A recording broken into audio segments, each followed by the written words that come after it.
Chapter 3. Satanic Pact. That night he dreamed and knew he was dreaming, though he fell into the nightmare like a stone through water, powerless to rupture its stranglehold. He remained intermittently aware of what he was and where he found himself, of the blurred outlines of chair and bedpost and washbowl, and of the humiliating sickness that scooped out his very intestines, leaving him helpless and vulnerable. He dreamed of the breast's solace and of Teresa, his mother, gentle, maternal, foolish, unquestioning.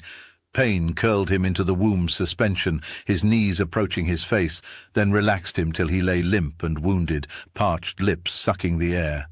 Teresa nourished and understood and accepted, but he was torn from her. He felt the very ripping of his flesh, heard his lost shriek of deprivation by the rough, greedy hands of Antonio, whose blows fell impartially on mother and child. He dreamed of the Princess of Lucca, transformed into a winged harpy, gnawing fiercely at his manhood, yet sheltering him beneath great, unassailable, protective wings whose shadow he dared not leave. The dream Elisa smiled craftily, reading his irresolution. Her fangs tore into his heart. He heard the noise of bestial mastication. Scorpions clawed at his toes. He wrestled with plaited serpents, and throughout his tossing he feared the exertion would deplete him once again, leaving him helpless, disgusting, sprawled in the mires of his weakness and shame. Princess Pauline appeared out of a crimson effulgence, beckoning and taunting. Naked, wet, shining as from a night sea bath, she rose before him in pearly splendor, and as he leaped to pursue her, she vanished altogether, turning into a bald, leering little gnome, hideously gnarled, with a nasal voice and a protruding belly. Niccolo moaned helplessly and tumbled down the precipice. The stones cut his face and hands and body. Descent was swift as a waterfall. The peaks had been too dazzling, too steeped in terror to scale. Niccolo lay broken and charred in a burning pit of slime.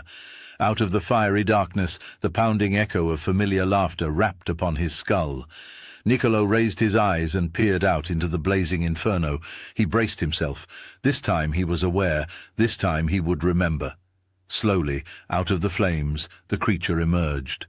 Niccolo froze, struck dumb in astonishment. The spectre that had long haunted his nightmares was not the dreaded demon, not some cruel fiend lusting for torture, but the stunningly familiar figure of a young and slender maiden. Eleonora Quilici, his virgin love.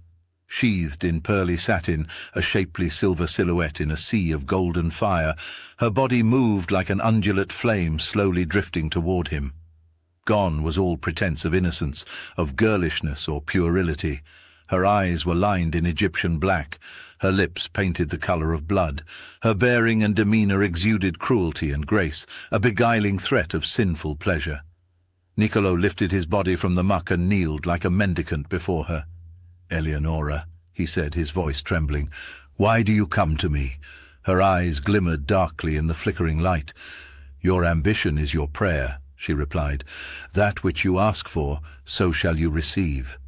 You may grant such favor, I and I alone." Something flashed at her feet, a coil of flesh, glistening, lizard-like. It quickly retreated beneath her gown. "Tell me your deepest desire," she commanded. Niccolo's heart rattled in his chest. "Fame," he said quickly. "Riches. I want to conquer the world." Eleonora laughed. "Can a man conquer the world with a fiddle?" "Perhaps," answered Niccolo, "with a little help." "Certainly with my help," she said. "But to conquer the world you must wear the colors of the conqueror. That is why I made you a captain of the guard." "You? But the Princess Elisa is ruled by her dreams," said Eleonora. "As are you." She held out her hands. Niccolo took them and rose to his feet. Locked in her burning gaze, he felt his limbs awaken beneath him, his pain dissolve into lust. He longed for once to touch her, to taste her, to enter her. She scowled and bent back his hands, forcing him down again, down to his knees in the boiling mire. "You will conquer the world," she told him. "You will uncover the deep power of music. You will amass a magnificent fortune. The glory of your name will be revered for centuries. All this, all of it, I will give to you." Niccolo looked up at her, his eyes swelling with a glowing inner vision. Glory, fame, riches, the world. "All mine," he said aloud. Grovelling at her feet, he pressed his lips to the hem of her gown. She lowered her eyes imperiously. "There are, however, two sides to any bargain." "Why, yes, of course. What is it that you wish of me?" "Your love," she replied. He waited. Surely there was more. "You have it," he said. "All of it?" she asked. He swallowed dryly, his throat burning. He felt a creeping unease. "Yes, all of it," he said finally. "Then you will never be able to love another," she told him. "Never?" Niccolo hesitated. "Surely no love except your love for me will be possible." A shadow of fear crept over his heart. He swallowed hard, calculating and feeling desperate. Eleonora gazed upon him with an inveigling smile. She reached across her shoulder, unclasped the gold medallion that held her satin gown. Niccolo stared in awe at the goddess revealed. "She is more than beautiful," he thought. "What need have I for any other? A's, you say, then?" Eleonora moved toward him, naked as Eve. "Indeed," she said, sliding her long white fingers through his tousled mane of hair. "As I say." Her hands tightened, grasping his locks with a startling strength. She pulled him to her, burying his face in the coolness of her thighs. His mouth opened, his lips and tongue moved like a slithering sea creature, blindly feeding in her rosy wet flesh. Her eyes closed with a sigh and then opened abruptly. She yanked his head back, his mouth dripping, his throat exposed. Her long, leathery tail dropped down between her legs, then rose like a silver cobra, snaking up his body, wrapping around his neck. He choked, his face turning crimson as her tail squeezed tight. Niccolo's bulging eyes locked on her in terror. The fire rose up, flames danced around her. "Return to Lucca," she commanded. "The princess is now a duchess, and the duchess will set you free." Niccolo awoke, kneeling on the floor, gasping for breath, his bedclothes soaked in a stinking sweat. Moonlight greased the window above him. Rough-hewn beams cast shadows across the wall. He looked around the unfamiliar room, seamy, squalid, but real nonetheless. He touched the floor, the bed, the wall, wood, cloth, stone. He was back in the world of things, the world of flesh and blood. He rubbed his neck, relieved to be alive, relieved to have survived. But survived what? He shuddered with a sudden terrifying thought. Had Niccolo Paganini made a pact with the devil? Finally, after years of pleading, tantrums, and eloquent if unorthodox diplomacy, Elisa's efforts met with sudden and unexpected success. The Tuscan state was absorbed into the Promethean Empire, and, for want of a more suitable heir or a more urgent suit, Elisa designated its duchess. Niccolo was stunned. Was this not what the nightmare succubus had foretold? On the journey back to Lucca from his failure in Turin, he had berated himself for indulging in naive superstitions. Pact with the devil? Ridiculous. These were enlightened times, and he was an enlightened man.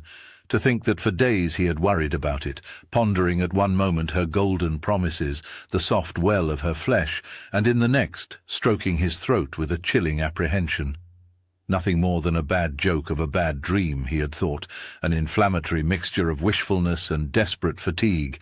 Nauseous and pallid in the teetering carriage, he had seen what a truly pitiful creature he was, inventing a demon in the guise of a young girl, a pink parody of the devil, a false god offering fame and riches like tinsel and candy. And yet, within hours of his return to the city, he found the first part of her promise had come true. The princess is now a duchess. But what of the rest? Never had he felt so keenly aware of his dependence on the court and his want of status. Indeed, Elisa, in her ambition, seemed temporarily to have forgotten him. The bread of patronage stuck in his throat, yet no road beckoned. He had, throughout the years, created a stir here and there, evoked perishable compliments and fanfare, but he possessed as yet no substantial reputation, no devotees, scarcely a musical connection upon which to lean. He longed for liberation, yet recoiled from the thought of liberty. One might stifle in captivity, one might by the same token starve in freedom. It was a gambler's choice. The Napoleonic Empire would either last 1,000 years or quickly disintegrate. Either fame, fulfillment, and the gold of the world awaited his genius, or he would lie in the anonymous dust of his ancestors. And the devil? He had not heard from her again. "Then what will you do, Niccolo?" cried the good Anna, fearing he had provoked a disaster at court. I shall endeavor to earn my living without patronage. Is that possible? Niccolo shrugged. With the blessing of the devil, anything is possible. Ooh, Niccolo has visited the devil, cried Minetta, Bartolomeo Quilici's fiancée. No, the devil has visited me, and I am deeply indebted to her. The wine had begun to loosen his tongue.